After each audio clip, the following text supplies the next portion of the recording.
नमस्कार दोस्तों। जय हिंद, वंदे मातरम। आप सभी का एक बार फिर से बहुत बहुत स्वागत है आपके अपने YouTube चैनल एग्जाम ट्रिकी। दोस्तों, आज हम चर्चा करेंगे methods of teaching in elementary school. आपका IDD के स्टूडेंट्स का पेपर नंबर 8 है। आपको पता है कि भाई 3 घंटे का आपको समय मिलेगा और 45 नंबर का आपका होगा, 18 नंबर आपके पासिंग होंगे। ये आपको बहुत अच्छे से पता है।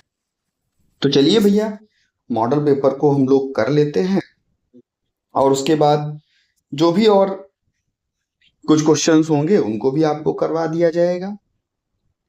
तो बात कर लेते हैं भैया पहले क्वेश्चन की। पहला प्रश्न है, प्राथमिक कक्षाओं में गणित पढ़ाते समय बच्चे की बुनियादी गणना पर फोकस क्यों? यानी कि जब बेसिक प्री मैथ पर हम लोग फोकस करते हैं तो आखिरकार क्यों करना चाहिए? ताकि उनकी जो संख्या की अवधारणा है, जो नंबर कॉन्सेप्ट हैं, उनको विकसित कर सकें। केवल टेबल याद करना नहीं भैया, समय बचाने के लिए शिक्षा ये भैया। ठीक है, जब हम बच्चे की बेसिक प्री मैथ पर फोकस करते हैं, बुनियादी गणना पर फोकस करते हैं, तो वो संख्या की अवधारणा को विकसित करता है। ठीक है भैया, संख्या की अवधारणा को विकसित करता है। नेक्स्ट है भैया, माइक्रो टीचिंग और मैक्रो टीचिंग में मुख्य अंतर क्या है? एक आपका सूक्ष्म शिक्षण होता है, माइक्रो सूक्ष्म शिक्षण, और इसको आप कहते हो वृहद शिक्षण। वृहद शिक्षण, ठीक है। इन दोनों के बीच अंतर क्या होता है? दोनों समान है? नहीं भैया, दोनों समान होते तो अलग अलग क्यों होते? माइक्रो टीचिंग छोटे कौशल पर फोकस करता है और माइक्रो पूर्ण कक्षा पर। बिल्कुल भैया, ठीक है, वेरी वेरी इंपॉर्टेंट है। माइक्रो टीचिंग और माइक्रो टीचिंग दोनों पढ़ लीजिएगा। अगर हिंदी में बात करें, सूक्ष्म शिक्षण और वृहद शिक्षण, ये दोनों को क्या लगाना है ना, वेरी वेरी इंपॉर्टेंट लगा लेना और पढ़ करके जरूर जाना भैया। ठीक है भैया। नेक्स्ट क्वेश्चन आपकी स्क्रीन पर है, क्वेश्चन नंबर 3। और चैनल पर भैया पहली बार हैं, आप सभी को पता है, भारत का एकमात्र ऐसा चैनल जो आपके लिए हमेशा तत्पर रहता है। आपका कोई भी एग्जाम हो, हमेशा आपके लिए वीडियोस आती हैं, छोटी सी छोटी जानकारियां आपको दी जाती हैं। तो भैया चैनल को जरूर सब्सक्राइब कर लेना, बेल आइकन में ऑल का ऑप्शन प्रेस कर लेना। आप सभी ने अपने चैनल को 86,000 का बड़ा परिवार बनाया। आप सभी का इसके लिए बहुत बहुत धन्यवाद। आप सभी ने चैनल को सब्सक्राइब किया, इसके लिए भी आप सभी को बहुत बहुत धन्यवाद। प्राथमिक विद्यालय में शिक्षण की विधियों का मुख्य उद्देश्य क्या है? भाई, अगर प्राथमिक विद्यालय में शिक्षण की विधियां अपनाई जाएं, क्या मुख्य उद्देश्य है, इस पर हम लोग चर्चा करेंगे। ठीक है, तो ये क्या होगा, बच्चे को सक्रिय बनाने के लिए। भाई जो शिक्षण विधियां हैं आप लगाओ बच्चे पर, बच्चा सक्रिय होगा, सक्रिय होगा तो सीखेगा, सीखेगा तो ध्यान जो है केंद्रित करेगा, ध्यान केंद्रित करके जो है बच्चा उस ज्ञान को ज्यादा दिनों तक रख पाएगा। ठीक है भैया। अब यहां पर देखते हैं, अभी आपके 3 ये थे, अब आपको 2 गलत और सही के क्वेश्चन देखने को मिलेंगे। ठीक है, सही और गलत बताएं। शिक्षण में मूल्य केवल अंत में होता है, सॉरी, मूल्यांकन केवल अंत में होता नहीं भैया। शिक्षण में जब भी मूल्यांकन होता है, कभी कभी बीच में भी मूल्यांकन होता है। आपने पढ़ा होगा CCE, continuous and comprehensive evaluation. अंत में क्या, बीच में भी तो होता है। अगर केवल लगा देता है तो भैया ये आपका निगेटिव हो जाता है और ये आपका गलत हो जाता है। ठीक है भैया। माइक्रो टीचिंग पूर्ण शिक्षण का के समान है? माइक्रो नहीं भैया। ठीक है, अभी मैंने आपको बताया था सूक्ष्म शिक्षण होता है। ठीक है, सूक्ष्म शिक्षण होता है, अभी आप लोग पढ़ के आए हैं। अब इसको देखिए, मैचिंग कीजिए, मिलान कीजिए। माइक्रो टीचिंग तो देखिए स्मॉल स्किल प्रैक्टिस के लिए होता है। आप लोग जाते हैं क्लासरूम में, एक अपना लेसन प्लान बना करके, और लेसन प्लान जब आप बनाते हैं, लेसन प्लान बनाने के बाद में आप उसको कुछ देर प्रेजेंट करते हैं, 5 से 6 मिनट। वहां पर बैठा हुआ एक जो शिक्षक होता है, जो आपको ऑब्जर्व कर रहा होता है, वो आपकी कमियों को बताता है, आप फिर से उसमें सुधार करते हैं और फिर से बच्चों को पढ़ाते हैं, फिर से आपकी कमियों को बताया जाता है। ऐसे क्या होता है, छोटे छोटे चरणों में आप चीजों को पढ़ाते हैं, आपको बताया जाता है और आप भैया क्या करते हैं, सूक्ष्म शिक्षण करते हैं। CCE continuous and comprehensive education, TLM teaching learning material और UDL universal design for learning. ठीक है, नेक्स्ट है आपका 2 नंबर वाले क्वेश्चंस और 2 नंबर में 5 क्वेश्चंस, जिसको आपको सभी करने अनिवार्य रहते हैं। हम लोगों ने 9 नंबर यहां पर कंप्लीट कर लिया, अब 2-2 नंबर के हम लोग 5 क्वेश्चन करेंगे। संचारी भाषा शिक्षण, ये पेपर में आपका 2 से 3 बार रिपीटेड क्वेश्चन है, इसीलिए मैंने यहां पर आपके लिए रखा। संचारी भाषा शिक्षण एक आधुनिक भाषा शिक्षण पद्धति है। इसमें भाषा को संचार के माध्यम से सिखाया जाएगा। इसमें व्याकरण, संचार का मतलब कम्युनिकेशन के माध्यम से सिखाया जाएगा। ठीक है, इंग्लिश में आप देख सकते हैं कम्युनिकेटिव लैंग्वेज टीचिंग। कम्युनिकेटिव का मतलब ही होता है संचार, संचार का मतलब ही है कि भैया हम क्या करें, कम्युनिकेशन करें। कम्युनिकेशन भी हम लोग बहुत तरीकों से करते हैं। ठीक है, व्याकरण के नियमों से अधिक महत्वपूर्ण, वास्तविक जीवन में स्थितियों में भाषा का प्रयोग करना, लिसनिंग, स्पीकिंग, रीडिंग, राइटिंग। हाँ, LSR और W, इसको याद कर लेना भैया। ठीक है, इसको याद कर लेना, पेपर में पूछा गया है, ये भी मुझे याद आ गया तो मैंने आपको बता दिया। यह विधि छात्रों को वास्तविक संवाद करने के योग्य बनाती है, रियल कम्युनिकेशन करने के योग्य बनाती है। क्वेश्चन नंबर 2, सूक्ष्म शिक्षण को परिभाषित करें। सूक्ष्म शिक्षण एक शिक्षक प्रशिक्षण तकनीकी, शिक्षक प्रशिक्षण तकनीक मतलब आप लोग जो डिप्लोमा कर रहे हैं, आप लोग क्या ले रहे हैं, प्रशिक्षण ले रहे हैं, तो आपके लिए है ये। ठीक है, आपके लिए है। इसमें किसी एक छोटे कौशल जैसे प्रश्न पूछना, उदाहरण देना, ब्लैक बोर्ड का उपयोग करना को छोटे समूह में कम से कम 5 से 10 मिनट में अभ्यास कराया जाता है। शिक्षक को उसकी कमियों के बारे में बताया जाता है और उसे सुधार करने का अवसर दिया जाता है। उसके बाद फिर से उसे शिक्षण करने को कहा जाता है। ठीक है भैया, नेक्स्ट है भाषा शिक्षण की द्विभाषी पद्धति के लाभ लिखिए। भाई भाषा शिक्षण है जहां पर नई भाषा बच्चे को सिखाई जानी है, अंग्रेजी या कोई क्षेत्रीय भाषा। जब बच्चा अपनी मातृभाषा को अच्छे से सीख लेता है, उसके बाद में अगर हम उसे कोई भी दूसरी भाषा सिखाते हैं तो वो उस भाषा को थोड़ा आसानी से समझने लगता है, छात्रों की समझ बढ़ती है, भय कम होता है, दोनों भाषाओं के बीच फ्लेक्सिबिलिटी आ जाती है, भाषा तेज गति से बच्चा सीख लेता है। और ऐसे जो हमारे ASD या SLD वाले बच्चे हैं, इनके लिए बहुत उपयोगी है। क्वेश्चन नंबर 4, सामाजिक विज्ञान शिक्षण के 2 उद्देश्य। पेपर में पूछा गया प्रश्न है, बच्चों को अगर आप सामाजिक जागरूकता देते हैं तो बच्चे को आप सामाजिक ज्ञान के बारे में बताते हैं, उनके नैतिक मूल्यों के बारे में बताते हैं, पर्यावरण के बारे में बताते हैं, समाज में जो जीवन में घटनाएं हो रही हैं उनके बारे में आप बताते हैं और पर्यावरण के प्रति उत्तरदायित्व की भावना को विकसित करते हैं। आगे बात करते हैं भैया अंग्रेजी शिक्षण की आवश्यकता और महत्व। भाई अंग्रेजी शिक्षण क्यों आवश्यक है, इसकी आवश्यकता और महत्व की बात की जाती है, क्योंकि आप जानते हैं कि आधुनिक युग में चाहे आप फोन चला रहे हो, चाहे आप कोई भी लेटर पढ़ रहे हो, वहां पर कम्युनिकेशन जो हो रहा है वो इंग्लिश भाषा में ही हो रहा है। लोग इससे रोजगार की प्राप्ति कर सकते हैं, ज्ञान की प्राप्ति कर सकते हैं, छात्र इसको सीख करके आत्मविश्वास और संचार कौशल को विकसित कर सकते हैं।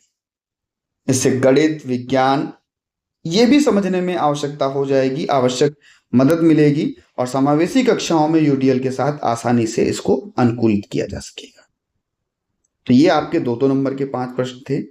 अब हम लोग 6 प्रश्नों को करेंगे। आप सभी को पता है कि भैया 3 नंबर का एक क्वेश्चन होता है और 6 में से आपको 4 करने होते हैं, यानी कि 12 नंबर के आपके ये क्वेश्चंस होते हैं। तो सबसे पहला क्वेश्चन, सबसे महत्वपूर्ण क्वेश्चन, सीखने के सार्वभौमिक डिजाइन के बारे में लिखिए।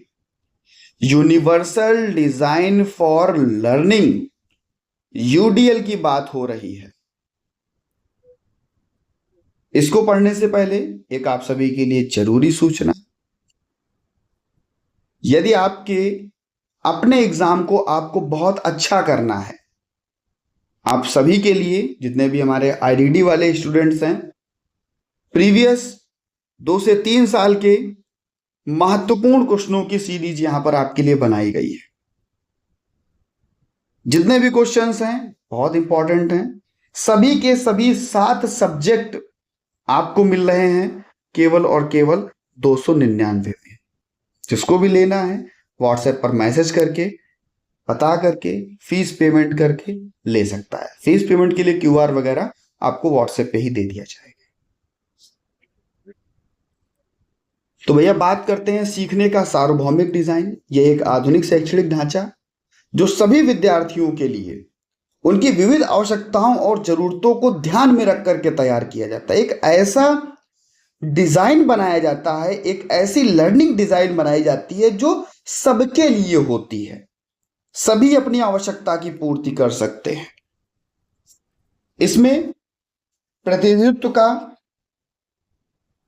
जो है बहुमाध्यम तरीका होता है, बहुत तरीकों से चीजों को प्रेजेंट किया जाता है। अभिव्यक्ति और संचार के लिए बहुमाध्यम तरीके होते भाई, एक्शंस किए जाएंगे, एक्सप्रेशंस दिए जाएंगे। जुड़ाव और प्रेरणा का भी बहुमाध्यमिक तरीका होता है, एंगेजमेंट भी आपसे की जाएगी, वहां पर आपको जुड़ाव भी रखा जाएगा। अब जैसे चाहे बच्चा वैसे चीजों को कर सकता है। यह विधि काफी फ्लेक्सिबल होती है क्योंकि बच्चे के अनुसार है यार, बच्चा जैसा चाहे वैसा सीखे, अपनी आवश्यकता के अनुसार सीखे, ताकि बच्चा अपनी अपनी आवश्यकता के अनुसार सीख सके और भैया समावेशी कक्षाओं में अच्छे से भाग ले सके। शिक्षक एक ही पाठ को अलग अलग तरीके से, दृश्य रूप से, श्रव्य रूप से, क्रियात्मक रूप से प्रस्तुत कर रहा होता है।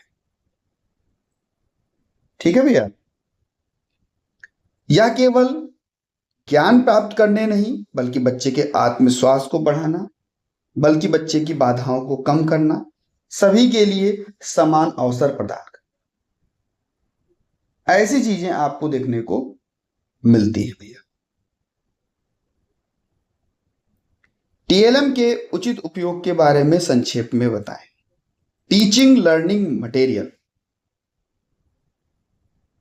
आप जानते हैं कि टीएलएम का उपयोग आप कब करते हैं? जब आप बच्चे को कुछ पढ़ाने जाते हैं, लेसन प्लान कराने जाते हैं, तब आप टीएलएम का उपयोग करते हैं।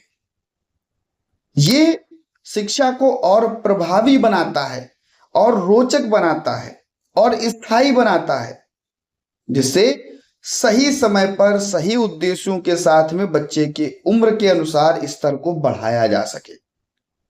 भाई ऐसी चीजों का चयन करो जो उसके लिए जरूरी हो, उसकी उम्र के अनुसार हो। ऐसी सामग्री का चयन करो और भैया उसको आगे बढ़ाओ। सीखा हुआ ज्ञान बच्चे के लिए स्थायी होगा।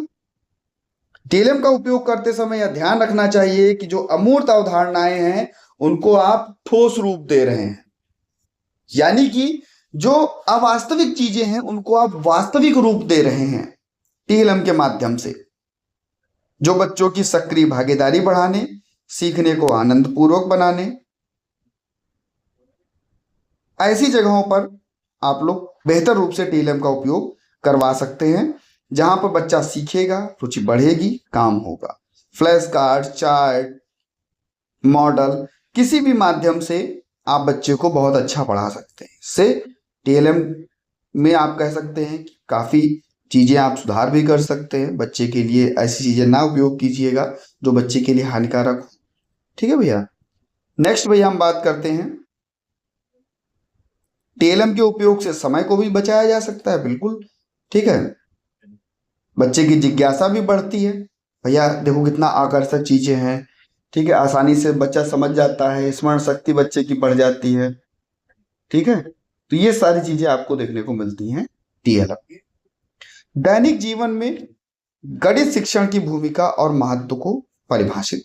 भाई आपको पता है कि हर जगह पर हम सुबह उठते हैं, 1 लीटर दूध, 1 किलो सब्जी, समय को देखते हैं, आकार को देखते हैं, ठीक है, बाजार जाते हैं वहां से कुछ खरीद के लाते हैं, समय का मैनेजमेंट करते हैं। तो ये सब चीजें गणित से ही हमारी आती हैं। जब गणित की भूमिका, गणित अच्छी होती है, क्योंकि गणित ही हमारे जीवन का एक अभिन्न अंग है। गणित को भैया क्या कहा गया है? तीसरी आंख भी कहा गया है। अब सोच लो गणित कितना इंपॉर्टेंट है। जो बच्चे की तार्किक सोच, समस्या समाधान क्षमता, निर्णय लेने में योग्यता, गणनात्मक कौशल, इनका विकास करता है। प्राथमिक स्तर पर गणित का मुख्य उद्देश्य बच्चों को संख्या, आकार, मापन, समय, पैसा, ऐसी बेसिक चीजों को समझाना है जो दैनिक जीवन में हर जगह पर काम आती है। बाजार में, समय प्रबंधन में, खाना बनाने में, जिससे बच्चा वास्तविक चुनौतियों को पूरा कर सके, वास्तविक चुनौतियों का सामना कर सके और भैया और अच्छा हो सके, ठीक है। प्राथमिक स्तर पर सामाजिक और पर्यावरण अध्ययन ईवीएस पढ़ाने के उद्देश्य को लिखिए और एग्जाम की परिवार को जरूर सब्सक्राइब कीजिए। भैया बोलते बोलते कभी कभी ना कि अटक जाती है जबान वहीं पर। चलिए बात करते हैं। दिन भर में आप लोगों के लिए जो वीडियोस निकाली जाती हैं, बोल कर ही निकाली जाती है, इतनी बोलने की आदत नहीं है। आप लोग साल भर पढ़े आराम से, तो हमारे भी बोलने की आदत अच्छी हो जाए। आप लोग साल भर पढ़ते नहीं हैं, क्या करें, हमको भी 1 महीना ही आप पढ़ाना पड़ता है। चलिए कोई बात नहीं, जितने दिन आप लोग पढ़िए अच्छे से पढ़िए और भैया सभी तक वीडियो को शेयर कर दीजिए। बात करते हैं प्राथमिक स्तर पर सामाजिक और पर्यावरण पढ़ाने के उद्देश्य को लिखिए। तो प्राथमिक स्तर है, आपको बच्चे को सामाजिक विज्ञान पढ़ाना है, पर्यावरण अध्ययन पढ़ाना है। देखो जब भी पर्यावरण के बच्चे को जागरूकता दी जाती है प्राथमिक स्तर पर, तो उसके समाज, परिवार, समुदाय, वास्तविक जगहों पर दी जाती है। पर्यावरण का कैसे संरक्षण किया जाएगा, क्या प्राकृतिक संसाधन है, कैसे हम सतत विकास कर सकेंगे, बच्चे में पर्यावरण के प्रति उत्तरदायित्व को, नागरिक मूल्य को, संवेदनशीलता को, ये सब चीजों के बारे में बात की जाती है। इन सभी चीजों का अवलोकन किया जाता है, समस्या समाधान कौशल विकसित किया जाता है। जब भी ईवीएस पढ़ाते हैं, सामाजिक विज्ञान पढ़ाते हैं, उसमें हमें बताना होता है कि समाज के आपके उत्तरदायित्व क्या है, प्रकृति का सामना आप कैसे सीख सकते हैं, समावेशी समाज का आप कैसे निर्माण कर सकते हैं, जिम्मेदार नागरिक आप कैसे बनेंगे, कैसे आप नैतिक मूल्यों को निभाएंगे, कौन सी नैतिक शिक्षा आपके पास होनी चाहिए। ये सभी चीजें हमारे सामाजिक अध्ययन से ही आती है, इसका उद्देश्य ही यही है। प्राथमिक कक्षाओं में गणित में टीएलएम का महत्व। भाई गणित पढ़ानी है तो टीचिंग लर्निंग मटेरियल कौन कौन से उपयोग करोगे? आपको पता है कि गणित पढ़ानी है तो बेसिक चीजें आपको करनी होंगी। यहाँ पर बच्चा टीएलएम से क्या करता है, सक्रिय रूप से सीखने का अवसर मिलता है, उसकी रुचि बढ़ती है, सीखना स्थायी हो जाता है, ठीक है। मॉडल का प्रयोग करके, क्यूब्स का प्रयोग करके आप प्री मैथ बच्चे को सिखा सकते हैं, आकार, प्रकार, मापन के माध्यम से। या समावेशी कक्षाओं में बच्चे के लिए बहुत जरूरी होता है, अलग अलग तरीके से बच्चा सीखता है, रोचक, प्रभावी और बाल केंद्रित चीजों को बढ़ावा मिलता है, ठीक है भैया, जिससे बच्चा दैनिक जीवन से जोड़ करके अर्थपूर्ण बनाता है। माइक्रो और मैक्रो टीचिंग में अंतर देखिए, मैंने आपको यहाँ पर रख भी दिया है, फिर भी मैं कह रहा हूं इन दोनों के बारे में अच्छे से एक बार पढ़ लेना भैया। माइक्रो टीचिंग एक शिक्षक प्रशिक्षण तकनीक है जिसमें छोटे कौशल 5 से 10 मिनट में छोटे समूहों कह सकते हैं कि उसके छोटे समूह के अभ्यास से कराए जाते हैं। शिक्षक की कमियों को पहचाना जाता है और उसमें सुधार किया जाता है, उनका विश्लेषण किया जाता है, उस पर नियंत्रण किया जाता है। ठीक है भैया। और माइक्रो टीचिंग क्या होता है? माइक्रो टीचिंग होगा या पूर्ण कक्षा शिक्षण होगा। इसमें पूरे पाठ को सामान्य कक्षा में 30 से 40 मिनट के लिए पढ़ाया जाएगा। इसमें सभी कौशल को का समग्र उपयोग किया जाएगा। और माइक्रो टीचिंग कौन करता है? जो ट्रेनीज होता है। माइक्रो टीचिंग कौन किससे पढ़ाता है? जो आपका टीचर होता है। ट्रेनीज और टीचर में दोनों में अंतर है। माइक्रो टीचिंग होता है जो कौशल पर, छोटे कौशल पर केंद्रित होता है। मैक्रो होता है पूर्ण कौशल पर केंद्रित। माइक्रो में फीडबैक दिया जाता है, पुनरावृत्ति की जाती है। माइक्रो में जो है, जो आपका वृहद शिक्षण होता है, वहां पर वास्तविक कक्षा वातावरण दिया जाता है। माइक्रो शिक्षण के प्रारंभिक चरण में उपयोगी होता है भाई, जब कोई सीख रहा होता है तब वहां पर उपयोग होता है। और माइक्रो क्या होता है, वृहद शिक्षण क्या होता है, जो अंतिम चरण में उपयोगी होता है। भाई अब आप सीख चुके हैं, अब आप जाकर के वास्तविक चीजों को आराम से वास्तविक कक्षा में पढ़ा सकते हैं। दोनों की प्राथमिक कक्षाओं में प्रासंगिकता, क्योंकि माइक्रो से कौशल तैयार किया जाता है और माइक्रो से उस शिक्षण को पूर्ण किया जाता है, पूर्ण विकसित किया जाता है। ठीक है भैया। अब हम लोग बात करेंगे, 4 में से 2 क्वेश्चंस को करना होगा आपको, 7-7 नंबर के क्वेश्चंस। ठीक है। प्रौद्योगिकी और प्राथमिक पाठ्यक्रम में इसके अनुप्रयोग। भाई टेक्नोलॉजी का क्या पाठ्यक्रम में उपयोग होगा? आप जानते हैं टेक्नोलॉजी मानव जीवन को सबसे सरल और प्रभावी और सुलभ बनाने के लिए हम लोग टेक्नोलॉजी का उपयोग करते हैं। जब बच्चे को हम सिखाते हैं तो हम किसी भी माध्यम से सिखा सकते हैं, विजुअल एड्स के माध्यम से, इंटरैक्टिव सॉफ्टवेयर के माध्यम से, डिजिटल शिक्षण के माध्यम से, इंटरनेट के माध्यम से, कंप्यूटर के माध्यम से, जिससे बच्चा ज्ञान की प्राप्ति अच्छे से कर सके और रोचक तरीके से सीखे। कौन कौन सी चीजें होती हैं? देखिए मैंने चार्ट बना दिया है। कौन कौन सी चीजें होती हैं आप देख सकते हैं। जियो बोर्ड ब्लॉक्स होते हैं, गणितीय एप्स होती हैं, आपके अबेकस होता है। ईवीएस के लिए आप कह सकते हैं भैया विजुअल फीड ट्रिप होगी, एनिमेशन वीडियोस होगी, प्रकृति से सीधे जुड़े हुए टीएलएम होंगे। भाषा शिक्षण के लिए ऑडियो बुक्स पॉडकास्ट होगा, डिजिटल फ्लैश कार्ड होगा, भाषा प्रयोगशाला होगी, ऐसी चीजें होंगी। गणित शिक्षण में अनुप्रयोग की बात कर लें तो भाई गणित शिक्षण में क्या करेंगे आप?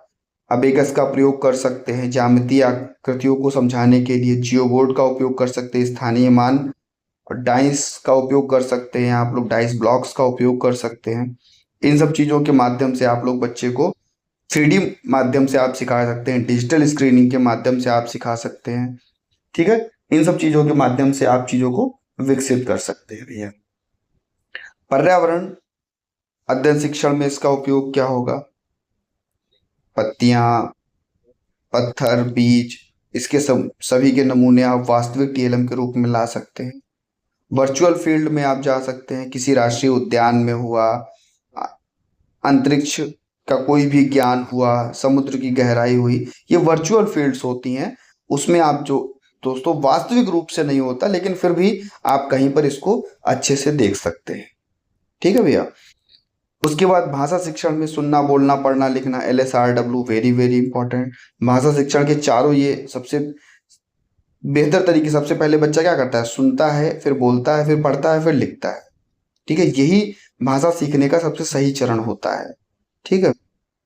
आप प्रिंट के माध्यम से, बड़े चित्रों के माध्यम से, कहानी के माध्यम से, फ्लैश कार्ड्स के माध्यम से, इन सभी चीजों के माध्यम से आप क्या इंटरैक्टिव तरीके से बच्चों को सिखा सकते हैं।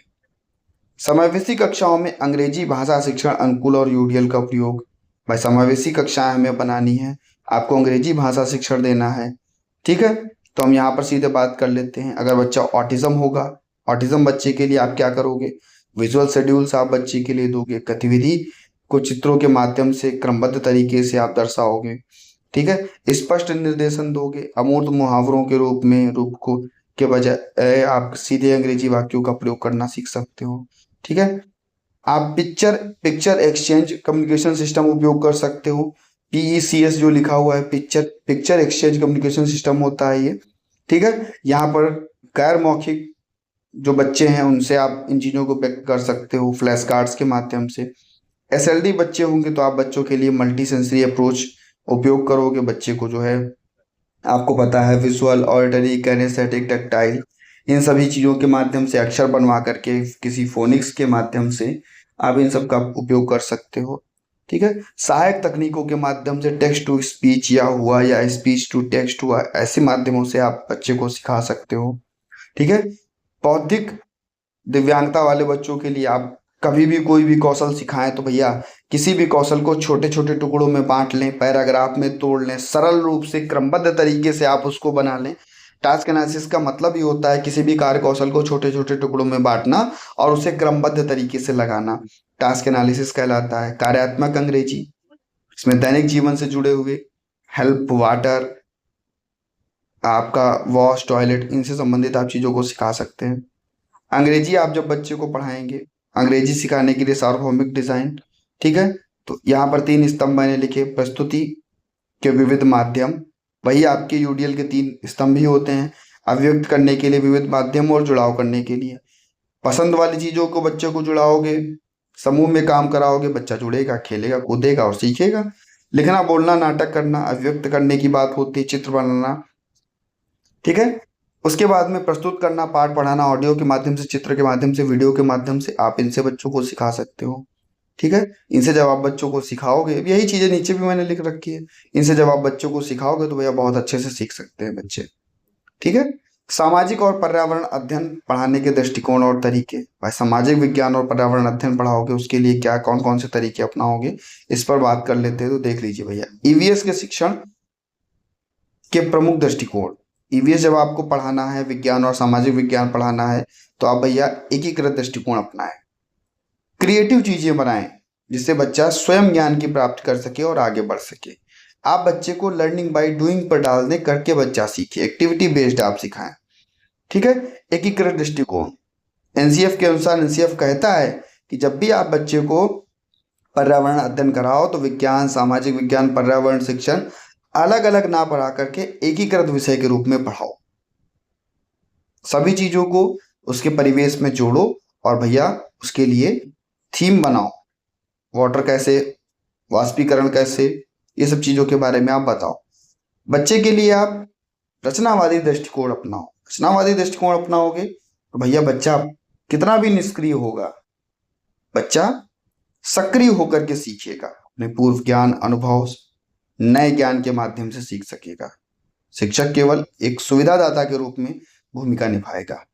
कक्षा में बच्चों को प्रश्न पूछने, अन्वेषण करने, अपने विचारों को साझा करने, ऐसे पर्याप्त अवसर देखने को मिलेंगे। गतिविधि आधारित बाल केंद्रित दृष्टिकोण, शिक्षण की पूरी प्रक्रिया बच्चे की रुचि, क्षमता, सीखने की गति इसके इर्द गिर्द घूमती है।